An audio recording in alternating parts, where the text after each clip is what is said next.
be, but Not as important. no, it's not as important as the Park District Committee of the whole meeting. Call to order, roll call. Commissioner Brunner? Here. Commissioner Statman? Commissioner Mann? Public comment. Anybody's got a public comment about anything they want to talk about? Kids, life, baseball, softball. Okay. Recreation Facility Program Committee, Camp Review. Right, so really quickly, let me introduce Kari Redmond is our recreation supervisor. She's the second longest serving recreation supervisor Really? here. Second, right? Yeah, great. That's great. And she does she's done a few different type of jobs since coming to us from Wheeling. But she does oversee the camp program. She's done a fabulous job this year, and I just wanted to acknowledge that. And she's going to present on how well we did with camps this summer. Thanks for the introduction. Move on. Okay. Yeah. All right. So, like we said, I'm going to go over the camp report. I'm going to hit on our staff, camp locations, participation, field trips this year, some budget comparisons, survey results, and then I'm going to give you all the recommendations for next year. So, okay, for staff, we had a 71% retention rate this year. We did lose some key staff this year due to aging out and getting full-time jobs. So this year we did have 15 new hires this year. So we were able to get some fresh new ideas, get new input. So we've had a lot of people return, but this year was a little bit different. So, okay, so as you can see, our camp locations from 2015 to 2016, we kept our Kid Venture Camp at Mansfield. It works very well. They're in their own area with the little kids that are 3 to 4 years old, so we kept them at Mansfield. Junior camp from the past year, we've had some issues with, we needed to bus them from National over to Oriole Pool, and that costs a lot of money. So this year we knew we had to get them on the west side of town, so we decided to move them to the Palm Room. But because of our numbers, participation numbers going up, and Oriole Park not being done at the beginning of the summer, we decided to go to Okido, and it works very well. Some possible recommendations for next year is looking into having Melser School, because you'll see in the participation, we did really well with junior camp this year. Morgro, we kept them at Har Shelter, works very well. For rain day, we use Parkview School, and then they're able to utilize Har Pool very easily. Teen Times, we did keep them at Prairie View, which is our central location. It works out, they're older, they're able to walk to Har Pool, so we did not have a problem there. And then for Rise and Shine and Extended, before they were camp specific, due to staffing, so even if we had 3 kids, we always had to have 2 staff at the location. So to combine them, to keep costs down, we did move them over to Prairie View, utilize our 15 passenger bus more, and cut down costs. So we did move them to Prairie View. So here's our participation numbers. I did break it down to each session, and then you can see that overall we are up 30%. I would like to highlight junior camp. Junior camp was up 39% this year, so that is our 5-6-year-old. And then for our teen times this year, we were up 98%, which was a huge increase from last year.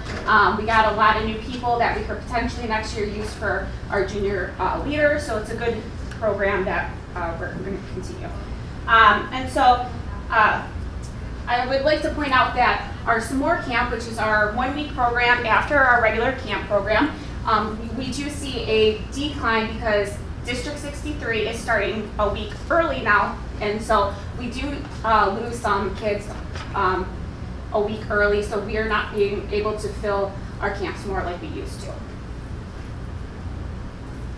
Okay, so for field trips, booking reasonable price field trips has become an issue. We have a lot of the bus prices are going up, ticket prices are going up, so I had to kind of be innovative this year and creative. So I found some low to no cost field trips. I utilized some of our community members, getting the community involved, inviting the Morton Grove Fire Department and the public library over to our camps. I also, instead of having the campers go to different things like Station Studio, I had them come here, which cut down the cost on buses. And then we also did some fun new field trips. They went to Hot Brown Gym, which the teens love. They went to Morton's Chocolate. So new, different, creative ideas. And then, so I also took advantage of a lot of early bird rates, started booking in January, February to also cut down some of the costs for the ticket prices. Okay, some budget comparisons. As you can see that we were up in 2016, we're roughly just under $25,000 in revenue. Our expenses are, or salaries are up, but that is due to having more staff to meet our camp instructor ratio, so that was up a little bit. Then also supplies and services, we still, we had to get more tickets and more supplies for the campers. And then our transportation, we are slightly down mainly because I try to have either the different vendors come to us, or trying to get the camps on one bus, or utilizing our 15-passenger van. Okay, so overall, our expenses were slightly higher, but due to different costs and salaries and stuff. And overall, we are up about $22,000 in our net income.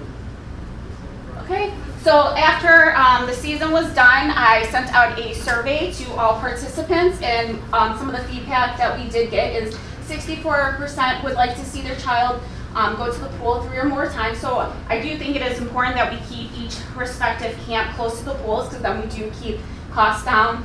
And then it's very flexible to have the camps go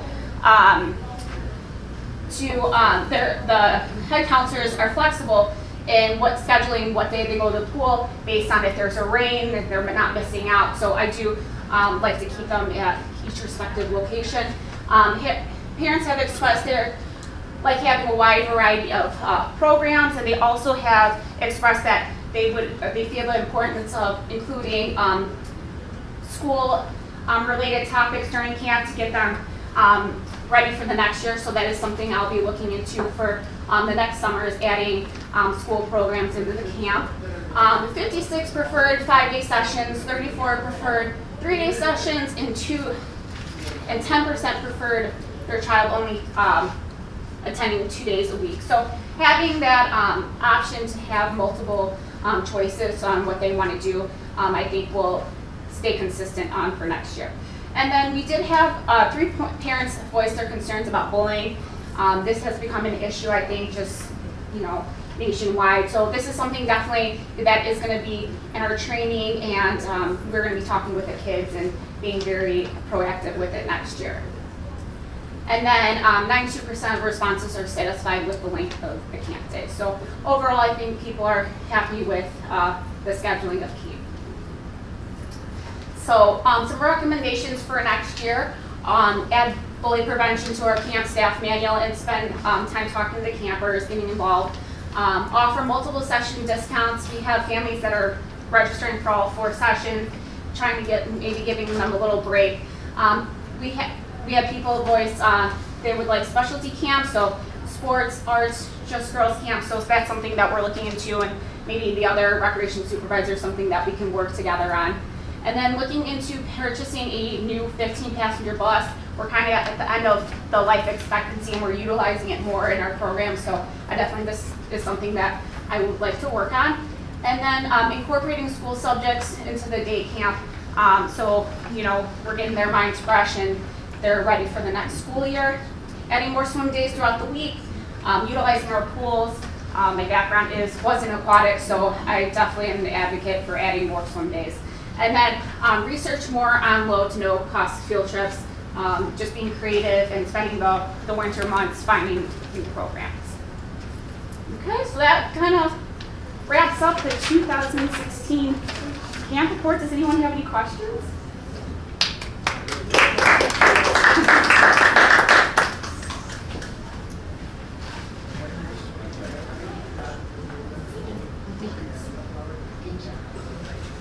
And next up is Jeanette, McNichols. Sorry, hold on.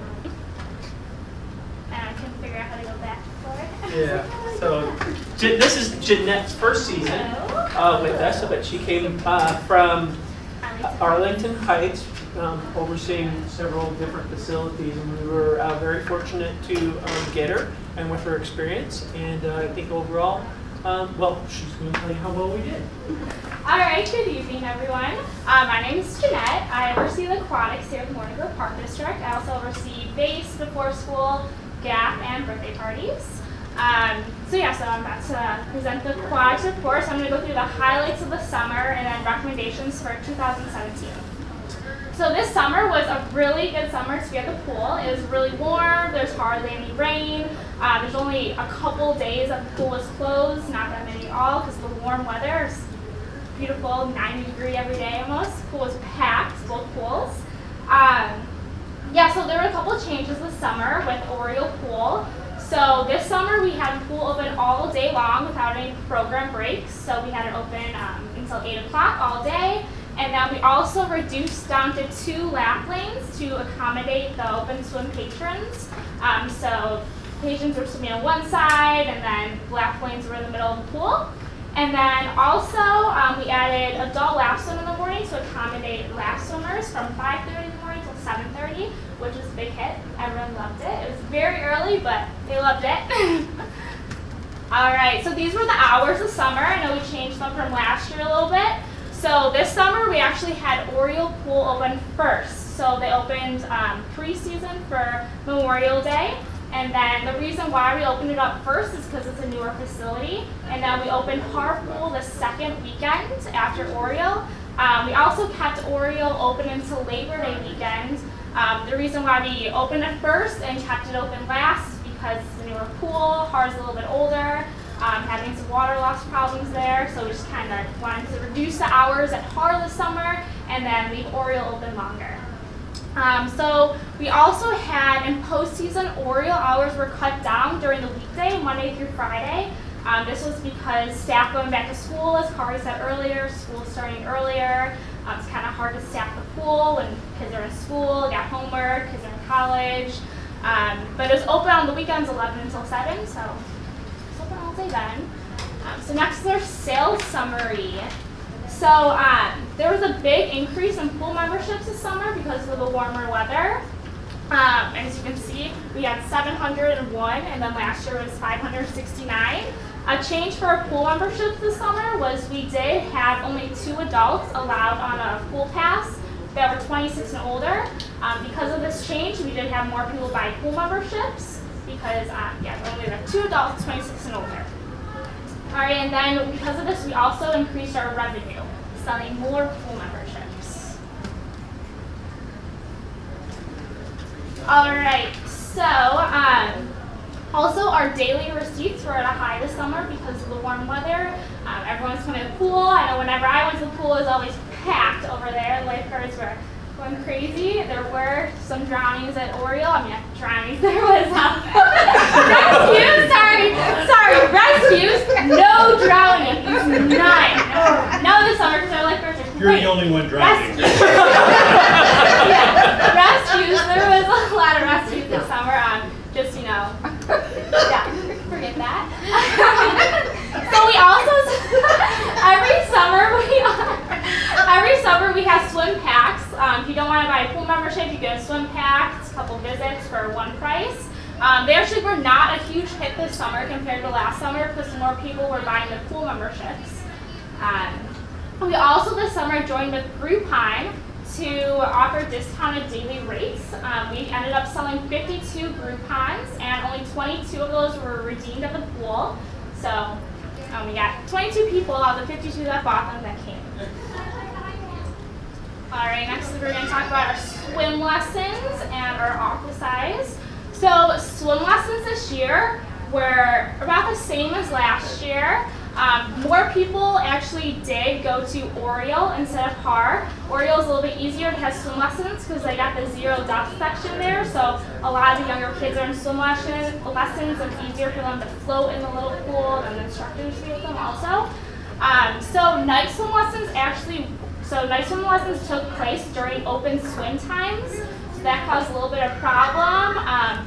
There was a little bit of low enrollment after the first session, so we ended up canceling them after the first session because parents weren't happy about having their kids being in swim lessons when open swim was going on, because they were kind of being distracted with everyone running around, jumping in the pool and everything.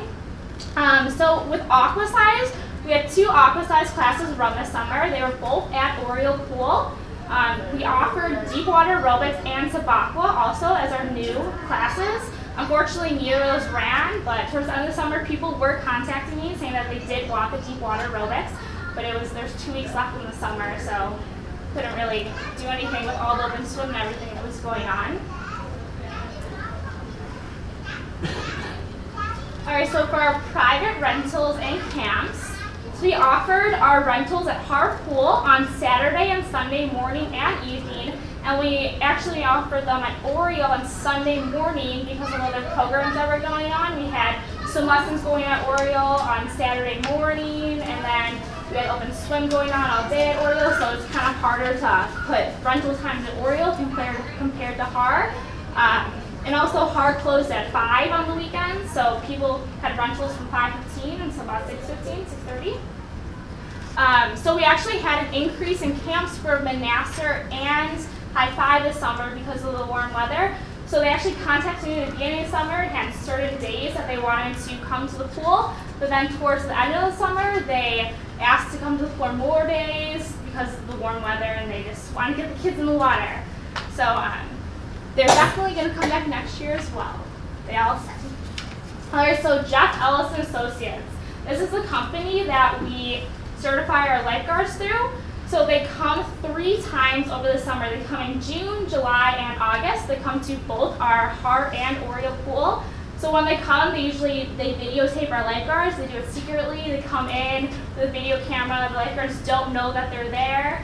And then they'll videotape them, and then they'll come back about like 2 hours later, and then they'll tell the lifeguards, oh, we videotaped you. So then they test them on their skills, their rescue skills, their first aid, make sure that they're doing everything good. And then after, they meet with me, and then they tell us how they did. And then this year we got all exceeds. So that's the highest award that you can get. So that's good. Our lifeguards are great. They're great. So yeah. Very consistent compared to the last couple years. All right, so recommendations for 2017. So a couple of recommendations that I have are, first one is to send out daycares, local camps, daycares, local school age groups, and postcards to advertise for camps over the summer. In January, if we can advertise this early in the season, hopefully we can get new camps that come in and make more revenue off of this. So I'm going to work with Kathy to kind of promote this, get pamphlets out, flyers out about camps coming to the pools, both pools, Har and Oriole Pool. Allow patrons to purchase pool memberships on site at both pools. This way, if someone wants to go to the pool and purchase a pool membership, they don't have to be like, oh, you have to go back to Prairie View Community Center. They can just be there, purchase the membership, and then go swimming right away. They don't have to come here, get the pass, and go back there. So think about doing on both the pools this summer instead of just here at this one. And creative pool events to drive people to come. So this summer we did have pool events. They were popular. We had a Caribbean Beach Bash that a bunch of people came to, a Cubs vs. Sox sport night. We had a watermelon eating contest, but fortunately did not run. I wanted that one to run though. So yeah, I gotta think of new stuff for next summer, new creative stuff for people, new stuff so they get excited about coming to the pool. People love just coming and doing the free stuff, getting interactive with each other. All right, the next one is move all swim lessons to Oriole Pool and all water exercise to Har Pool, avoiding overcrowding. So a problem that we had this summer was we had swim lessons at Oriole in the morning, and we also had water exercise classes in the morning as well. This created a lot of overcrowding in the pool, in the zero depth section. It also created it also created a problem in the locker room with overcrowding.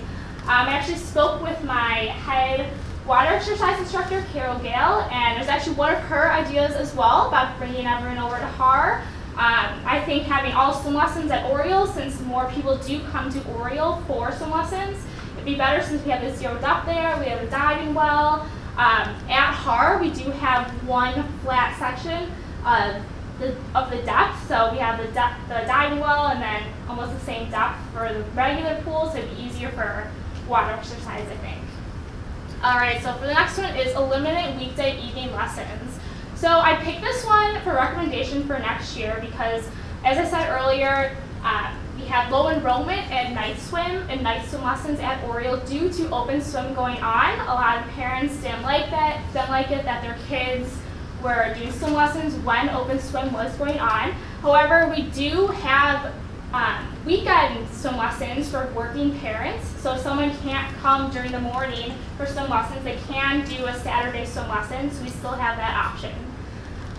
So develop marketing plans to promote new programs. So I wrote this because the summer at first, so Kathy didn't come until a little bit closer to summer, so we couldn't really promote a lot of the new swim programs, such as the deep water exercise and Tabaqua. I think next year if we promote those programs a lot better, then we can get people to be in them. I know, like I said before, people really want to be in deep water aerobics, but they didn't tell me until the end of the summer, so a lot of people didn't really know about it. So if we can promote this stuff and even events more, I think that'd be huge. Continue to have lap swim from 5:30 a.m. to 7:30. Like I said before, this is a big hit. People loved it. Before work, so you can go swimming, and investigate adding additional lap swim hours. So I was going to look at times during open swim when maybe less people come, open up more lap lanes just during a couple hours. I was also thinking about putting them at night after work, having when pool closes, maybe from like 8 till 9. We do have the lights at Oriole, so we can just turn on the lights. I know working out before bed, sleep better too. Recruit lifeguards starting in January. So this year was kind of hard getting lifeguards to want the job. I know in other park districts as well, not that many people really want to be lifeguards anymore. I just don't know if they want the liability. A lot more people want to be cashiers or to work the front desk because they know that they don't have the responsibility of saving someone's life. This year we are having a job night in December, so I'm hoping I can kind of get people to apply for being a lifeguard then, and then kind of get more at the beginning of the summer. Develop and sign a program from guards to work through the end of the summer. So a huge problem over the summer is that towards the end, a lot of lifeguards get really burnt out. They just don't want to work anymore when it comes to August. They go back to school. So if I develop a program thinking, to get them to stay and work, I think that'd be great. Then we can keep all the pools open, not have to close any sections of the pool, just keep positive. All right, daily cleaning schedule needs to be redone and enforced. So I'm actually going to be working with the Parks Department with this on creating a new cleaning schedule to make sure that the lifeguards are all doing what they're supposed to be doing, making sure that both pools are clean all the time, sure no one complains about anything, just having a spotless pool. Keep Har Pool open until Labor Day weekend and close Oriole.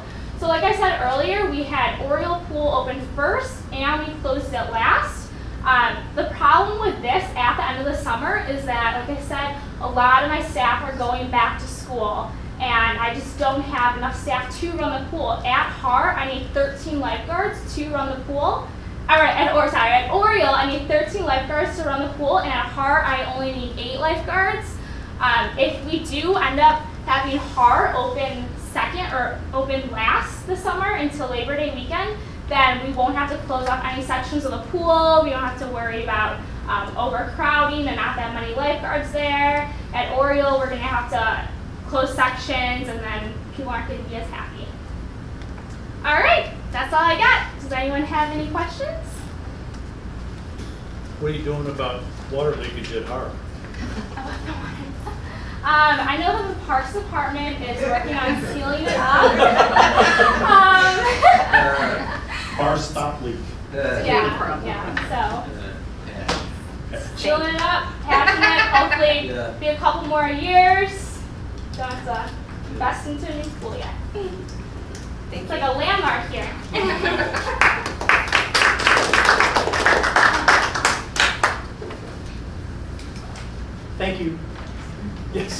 You may, Go Cubs. you may go Cubs.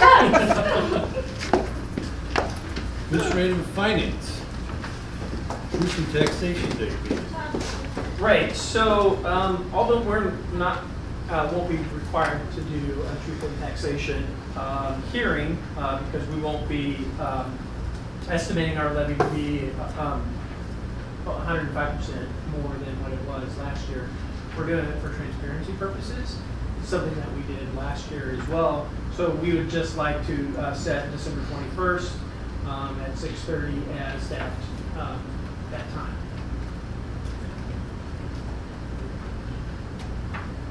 Okay. Any questions? Move that to December 21st. So I'll move that to the November 14th meeting for final approval.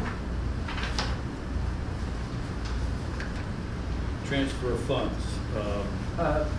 You have the preliminary So 2016 that property now, tax levy. so that we will be permanently in compliance with our own ordinance of 25%. Just a moment. There's one before that, the preliminary 2016 Oh, property tax okay. levy review. All right. It's really the discussion item Yes. only, but, excuse me. Anybody want to? Take it away. Okay. I'm not going to be as entertaining as the other two people who were before me. I just said boring stuff. As long as you're not drowning. Thank you. I will be. Because everybody will say, what did we waste our day listening to him for? Let's see.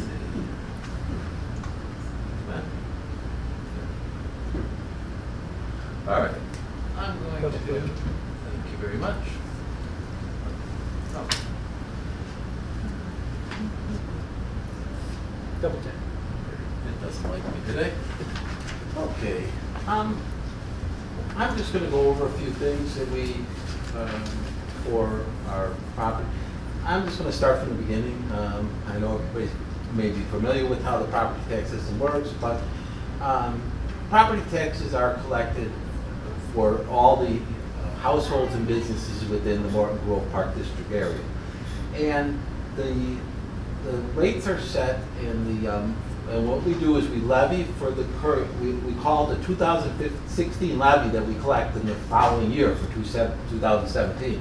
So right now, today, we have to set the tax levies and rates so that we can file them with the county on the last Tuesday of December, and that they will be attached to the property tax bills that'll come out in February 1st, roughly. Okay, now, we have a couple plans. This is why it's a preliminary tax rate. It's based on what Dan brought up, which will be the next item on the thing, is transfer of funds, God bless you, as well as other things. But the estimated, what we're putting forward right now, takes into account that we want to put our fund balances back up to being 25% of what and in order to do that, we have to take an aggressive stand on the recreational fund. So this levy right now, which is a preliminary one, in December, we're gonna bring out a more balanced one because we have to talk about the budget, we have to figure out where we're gonna be, what events, what we're gonna be, where we're gonna need our money. So we know that this number right here is pretty much set. It's set by the property tax cap, it's set by the levy, state statute. There's not much you can do with your bottom number. The second number is the special rec number. That's pretty much set because it's 0.04% or 0.04% of whatever the EAV was for the last current year. So that's pretty much set. The bonds are set because you already passed the bond ordinance last year to set your bonds, so that's set. The remaining amounts or buckets have to be what we would fill in with the remaining amount to come up with that final number at the bottom. So if we put more money here, we have to take it out of somewhere else. So we're just trying to, but we want to put a levy together that matches best to what we have on our budget that we plan what we have. And right now today, this is where we're going right now. It's subject to change based on our meetings with the department heads and to find out where we're where we think our source of funds are, what's going to change. Whether we think recreational funds will bring in more money, then we can adjust the funds accordingly. So this has to be, what our plan is to this is on December, is it 6th? December 6th, the first Wednesday in December, we're going to bring a more formal tax levy in front of the board. And then that'll be based on other discussions. And then on December 21st, which will be right after the truth and taxation hearing, we're going to hopefully approve the levy so that we can file it by the last Tuesday of December.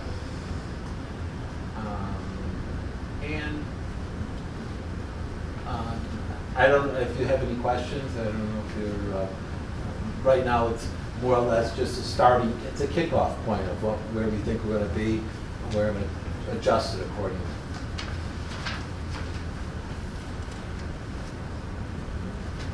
I get it. Okay. I get it. Okay. Okay. Sit down. Thanks, Marty. Good. Transfer funds. Yes, so we are asking for permission to transfer $600,000 from capital project funds to the corporate and recreation funds. So what has happened here in the past, funds that aren't earmarked for, a specific project can either remain in the fund, or it can be transferred out of the fund into the capital projects fund. So to protect those, that's kind of what we did, but with the recent We audit. did. Well, the park district did, yes. Past boards, past staff recommended doing these transfers.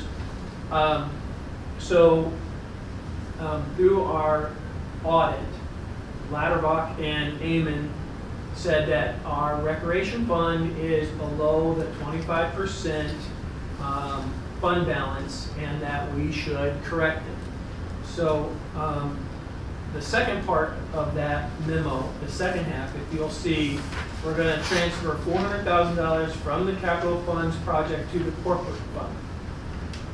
$200,000, if I said, it's $400,000, I don't know if I said that incorrectly. $200,000 from the capital projects fund to the recreation fund. And then that $400,000 as it is in the corporate fund, then we're moving it to the recreation fund. We're basically retracing our steps so that when we get audited, we're showing this is what we We're did in the straightening it past, out. this is what we're doing now. Right. We're making ourselves whole, right, Marty? That's right. And part of your bond ratings Yes. is 25% is the number that the bond agencies like. Like to see, Yes. so we can get a better bond rating in the future. Absolutely. I Can wholly agree. Can I just ask why the 400,000 is going from capital to corporate and then corporate to recreation? You can't do 600,000 just straight to recreation. Well, I'm just- no, go ahead, I Marty. don't know. I'm just- We wanted to in other words, put back the way that it was. So if the transfer was done one way, we reversed the Oh, transfer. okay. We're just that's retracing right. our steps. Okay, that's right. Yeah. I get it now. And the second rule is that you can move anything you want from the corporate fund to any other fund. So that's why that third part is Right.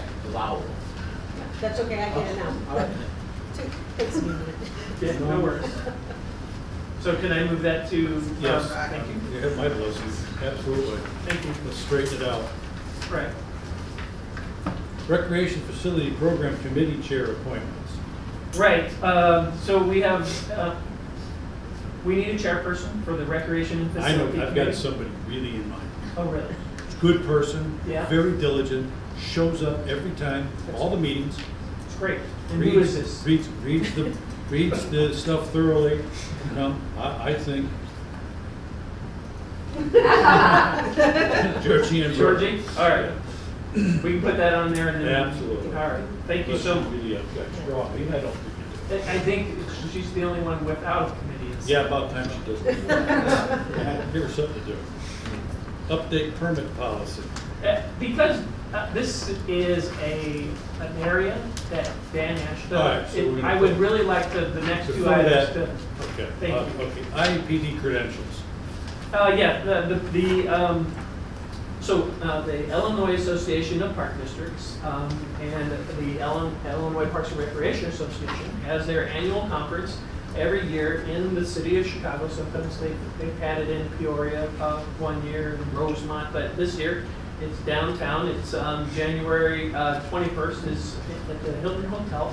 We need a delegate and some alternates to attend the meeting and do their.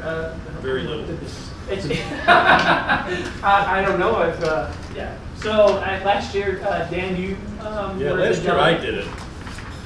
So we just need nominations for who you would like to have as the delegate and 3 alternates.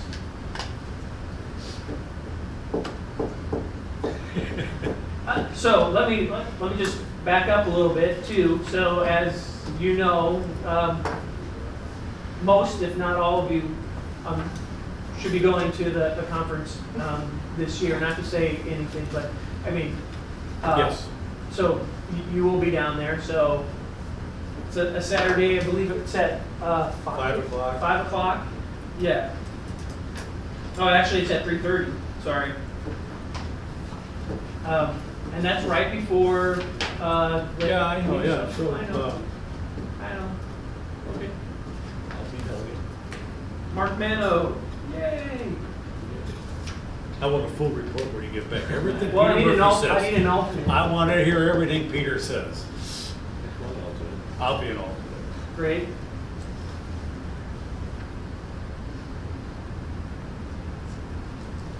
I can put my name down as well if you'd like. You don't? No, I can't. Okay, great. We'll move that for approval as well. Commissioner per diem approval for IAPD, IPRA. Okay, well, before we get to that one, I believe, oh, wait, I'm sorry, you're right. So, what we, okay. We changed the policy. Well, there's a law now. It's the travel, meals, and lodging law, basically, and we adopted an ordinance that says that we would adhere to that policy, and that is that commissioners have to make a roll call vote for any kind of travel as it pertains to themselves.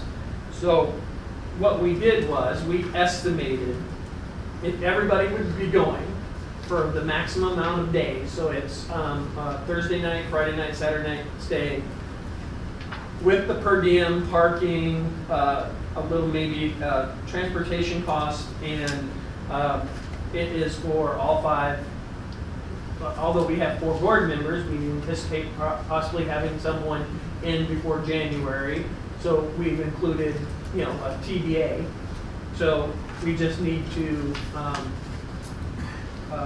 move that to a roll call vote at the regular meeting. One for following the law. Yes. What's this last one here? This executive director expense approval for, Well, because I traveled, and I had lodging and meals for the National Association of Park and Recreation Association's the annual conference in St. Louis that was held at the beginning, the first week in October. That's the reason why that we had 2 meetings in October back to back. So anytime that staff travels as well, we can approve those expenditures afterwards. You can see I drove myself. $38? Well, that was the return trip. That was nice enough that it was filled up before I left. So, and then you can see how I eat, which is kind of embarrassing now that I think about it. I gotta tell you, I was, it was, Thursday, I was craving something green. I just needed nothing but fried food, and it was difficult trying to find something to eat. Downtown St. Louis shuts down at 7 o'clock at night. It just, unless you go to that big village place next to that stadium. So, yeah, so that's. What are these season tickets to Busch Stadium? No. So that's my, yeah. And then the hotel, the parking. All right, all We're just that moving sort it of- forward to. Yeah, we're just moving it forward. So you can get paid. No, I did all that on the Park District credit card, but in order to pay that, you have to approve the expenditure.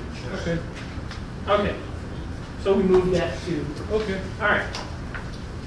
Parks Facility Maintenance Committee, Commissioner More Manuel. fencing. Yeah. Yeah, so a few years ago, the interim executive director, they had Greg put in the budget regular fencing every year, annual fencings. So this is part of that process. So we budget $10,000 every year for either repairs or replacement to ball field fences. And this year we want to do fencing at the Austin Park with the dugout, replacing all the fencing at Austin, dugout fencing at Hars for diamonds 4 and 5. The posts are going to be electrostatically painted. We went out and solicited quotes and Durabuilt fence from Wheeling came in the lowest at $85.30, and we would like permission to proceed with that work. The post won't be painted until spring. That'll be on next capital, because it's 8,500, it's And 10,000. was Durabuilt the company we used the last time, or? Yeah, they're It gonna, was, okay. so even a couple guys wouldn't bid because they said it's gonna be this. And that's the same gauge and the same Yeah. style we have now. That's to replace the fencing on those dugouts? Yes. Yeah, they're all. You know, Backstops are awesome. I see some park districts in their dugouts, they have a roof. It's plywood with a steel roofing on top, you know. Is it something we could think about? We can do that. Some are also just using fabric, anything to provide some shade. Or shade and a little rain protection, you know. I mean, if it starts to rain when they're out there, they could, because they generally got all their bats and all the bags and stuff. Not that we would do every park at one time, but Yeah, no, I think that let us, I think it's a great idea. Let us talk to the Morton Grove Baseball Softball Association to get their input. Maybe there's one field that's more used than other, so that we can kind of do this sort of strategically. I think that's a good idea. could we even think about maybe getting some sponsorship for doing that? To pay for it? Yeah, I mean, we could have, if we, yeah, right, a roofing company. If we went with a fabric, they could imprint, a logo or something on that, so I mean, it's possible. I mean, I don't know what some of that fabric doesn't hold up very well, it fades pretty quickly, so. Well, the ones I've seen, they basically just use like 1/2-inch plywood, they frame it up with 2x6s, you know, they bolt the 2x, you know, the headers, the stringers against the fence, and then they just run, you know, floor joist hangers in there and put 1/2-inch plywood on top, and then just get steel roofing, and the steel roofing goes on real easy. You know, it's no big trick, but. Yeah, we'll look into it and we'll look into it. I think it's a good idea. Okay. Move that to. Is there any general discussion, lengthy discussion on anything that any of the commissioners would like to talk about? Something, you know, at depth. The Electoral College. Okay. Can I have a motion to go into executive session? I'll make a motion. I'll second. Make a motion to go, for the board to go into closed session in accordance with the Open Meetings Act, section 120-2, C1, 122, C11, and for section 122, C3. I'll second. Call roll. Commissioner Stafford? Aye. Commissioner Romero? Aye. Commissioner Aye.